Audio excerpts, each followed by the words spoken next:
beans, spend some ripped jeans. Life for me been normal, but they told me I'm a big thing. 2 phones going, know it's money. Everybody comfortable? I'm comfy as fuck. Comfy.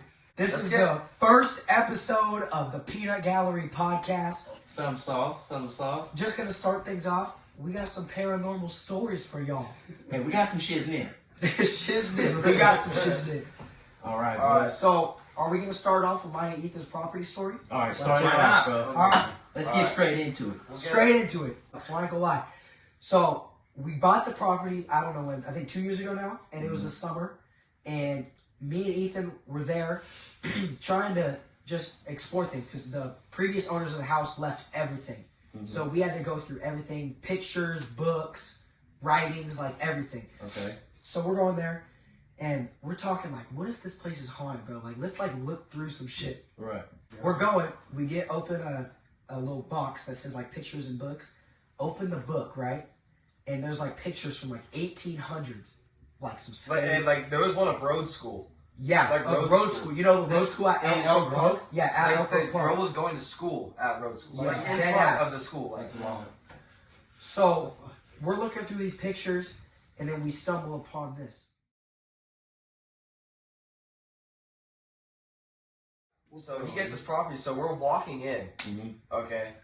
There's multiple paranormal things though. So we walk in, and the first thing like that we're welcomed with is like, so there's a shed behind the house, a little shed. So we like open the door and like look, cause this person like everything. Like, right. He was a military guy. Right. Interesting. So we open the door and we walk in, and like we're kind of like sitting in the shed, like looking around, and it's like a really like eerie shed, and we hear like. I mean, there's horses next door, but we hear what sounds like a girl screaming, like from the roof. Like a full-on scream. We run out, right? And then, you know, we're fucking scared. So we go into the garage, like probably, 30 minutes, an hour later, because we were freaked out.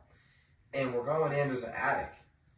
And then we hear, like knocking, like a pound, like on, like, the roof, bro. We're like, bro, fuck this. So this was, like, a me personal one, though, at the same property. Probably a month or two later, like, we kind of settled in, forgot about the paranormal shit. So after you've seen the picture, right? This is after we've seen the picture. Okay. I walk up to the gate with, it was me, my brother, and Chase Peterson. I remember you telling me that. So I walk up to the gate, we're about to go inside, because I'm going to show him the quad and stuff, you know, they were cool with it.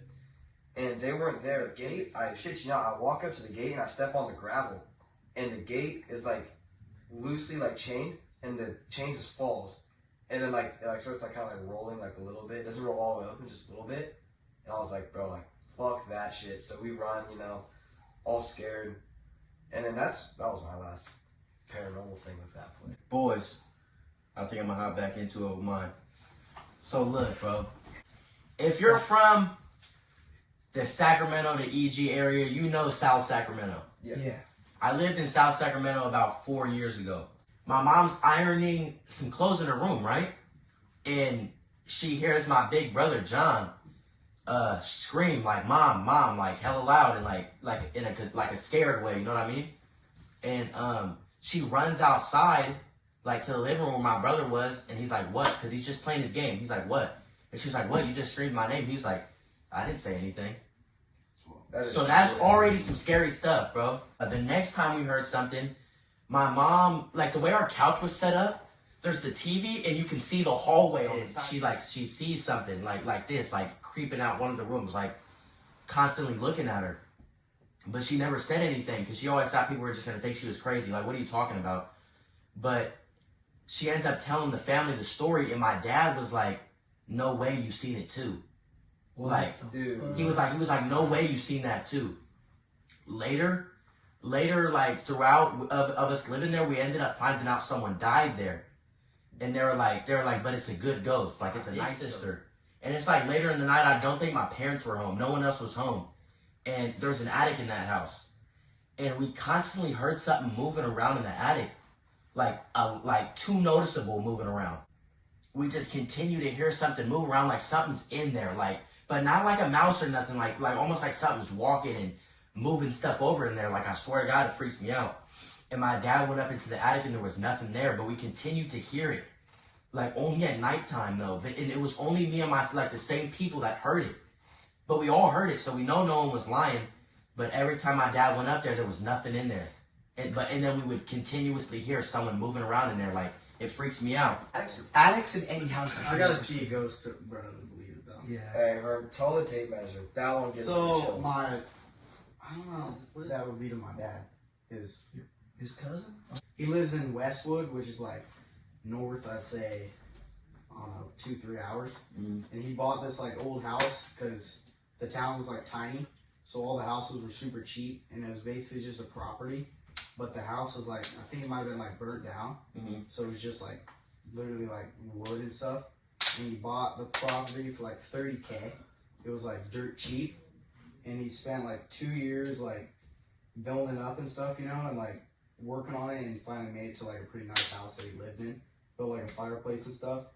But he kept like using the tape measures to measure it out and cut the wood and stuff, and he kept losing them like every week. And He kept losing what? the tape measures, and like couldn't find it. He was over it, so he had to go back to like the whatever he bought, an Ace or something was down there. Didn't you, Herb, didn't you say like he would set the tape measures down and he'd go Yes, go to yes, sleep, yeah. wake up, Like and it wouldn't he would set them down and like be done for the Like day. in a noticeable spot. Yeah, like, he's so like he on the knows there. table, like next to his like workbench, you know, and go back, and it'd be like the only thing missing. He was like, so we had to buy new ones like every week. And when he was finally done with the house, he had to fix some underneath. It was like, I think it was plumbing or something underneath the house. And he crawled down there, and there was like this little spot, and there was like 12 tape measures in a pile under the Swear house. to God. Yes, bro.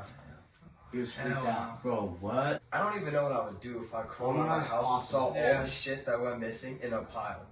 Like, what would you do, bro? I'm What do you moving think? out. How do you moving think out. you got down there? It's impossible, bro. That's not possible. Yeah. Alright, so look. Anybody else got some stories before I go back in? I bet Joe's got a story, bro. Some bullshit. Joe's got some bullshit. Joe's got Joe- a Bigfoot story, bro. Bro, don't go on I'm about the telling you, Bigfoot story. I bro. swear to God, we said at the beginning of this podcast that this is all truthful. This Okay, is bro. 100% All right, bro. fucking truth. Go ahead. I swear to God, I saw Bigfoot. So I was up fucking deer hunting. I went up deer hunting with my dad and one of his buddies. We had a property up north of, you know where Plymouth is? Yeah. Up by there. And we went up there like Friday evening to go scout because opening day was Saturday. And I was out in my dad's truck or whatever, and I was going around past, there's like a creek that like splits the property in half. And I go across, and I'm riding up the trail or whatever, and there's like this fucking big ass hill of oak trees. And I like look up there, and I can't really like, I see something moving, and I'm like, oh, is that a deer? Or like, what the fuck is it? So I get on my binoculars, and I look, and it's literally fucking Bigfoot. Why you always lying? Oh my God. I swear to God, I saw fucking Bigfoot. Hey, people It was are gonna him, start and then watching our he heard the podcast truck. and click off just because of Joe's story. They No, can't talk. I think you're this guy talk. I got a few things, but we'll start off with just the my Nana Brenda was in Mexico, right, with family. No one has money out there. Like, say you go out there like with the chains on and everything, they're gonna look at you like as an outsider. Like you'll get your chain took. Like they're gonna do something to you. Don't go out there trying to, you know what I mean, look better than anybody. So they're out there. It's like a kitchen in like a one big room house. Like that's how they build stuff. Like, and there's a few people in that house. I got a few things, but we'll start off with just the my Nana Brenda was in Mexico, right, with family. No one has money out there. Like, say you go out there like with the chains on and everything, they're gonna look at you like as an outsider. Like you'll get your chain took. Like they're gonna do something to you. Don't go out there trying to, you know what I mean, look better than anybody. So they're out there. It's like a kitchen in like a one big room house. Like that's how they build stuff. Like, and there's a few people in that house, and they're just living in the same room. And at nighttime, my grandma wakes up, and cause she hears something crawling on the roof and scratching on the roof. And she wakes up, I don't know if it was her brother or her cousin, whatever it was, wakes him up, and she was like, do you hear that? Do you hear that? And she was like, that happens every night. That's the, I forget what it's called. I'm gonna have to get back to it, but it's just something that always happens. But it always happens at night, yeah. I don't know if it was like a big ass lizard or something, or like just something scary, but like A Komodo dragon. every night it would crawl on the roof and scratch at the roof. I swear to God, it creeps me out. All right, we're gonna get into the real scary stuff, some voodoo stuff.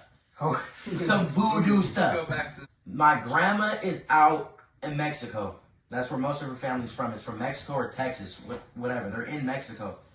and they're visiting a family relative. Like they're just eating there and stuff. Her cousin or her like the boy cousin is there too. Mind you, where their house is, it's kind of off, like, you know how you go in Tahoe, like when you're driving up, like some houses can be kind of towards like a ledge almost, like where you can drive off. Yeah. Her cousin has like a big blue lifted truck, and it was parked outside the house. And my grandma sees someone messing with the truck, and she tells them, like, they walk outside, and she's like, look, there's someone messing with your truck. And it's a girl sitting by the step of his truck, messing with something. They didn't know what it was. So he's like, get away from my truck, and walks up. And there's a doll sitting on the step of his truck. Like, you know how the trucks have the side steps? Sitting on the step of his truck. Long story short, he ends up driving off the cliff and like kills himself. Like, right after he's seen the voodoo doll. Do you know if he purposely drove off the cliff, or did like it just happen? They didn't know what happened. Like, they don't know why he drove off the cliff, but my nana says it's because of the voodoo doll. Like, was it the same day? It was the same day. What does the voodoo doll do? Like, what's the? So they put a basically, curse on it. It ended up happening the same day. Like, right after it happened, he went back into the house. They did whatever they ate. He left, and when he left, he drove off the cliff and killed himself. Did they find his truck like at the bottom or something? Well, yeah, he killed himself. Yeah, like, he drove off. Like, he drove right off. Like, and by the way he drove off, it's not like he tried to like spin the corner or barely slipped off. He drove right off. Like it's a left or a right, and he drove off. It couldn't have been an accident then. Bro, that's not an accident. Like, yeah, no. Like, same day that happens, he drives off. Let's explain to the camera what a voodoo doll is, so everybody understands. A voodoo doll is like something that is connected to whoever they want to connect it to. Isn't like people or ghosts can put like curses on these things? I'm not sure, but I know that whenever the person is called that makes these voodoo dolls, they're called something. They make the voodoo doll and they curse the doll. Like, say they made a voodoo doll and they cursed it, but it was to you. Like, they cursed it to Eli. Whenever they would do something to the voodoo doll, you'd feel it. Yeah. Like, say they started choking the voodoo doll, you just out of nowhere, you would just like you can't breathe, like someone's choking you. Yeah, like some scary shit. Or like if they start poking the feet of the voodoo doll, you'll feel the poking in your feet. Like, no way that's real, bro. It's real, bro. It's real, bro. Photomatic, rose gold paddock, icicles on my watch look like Cold Stone had it. My old number getting hot, now it's both phones slapping. Ask a nigga, is he 12? Cause I know about entrapments.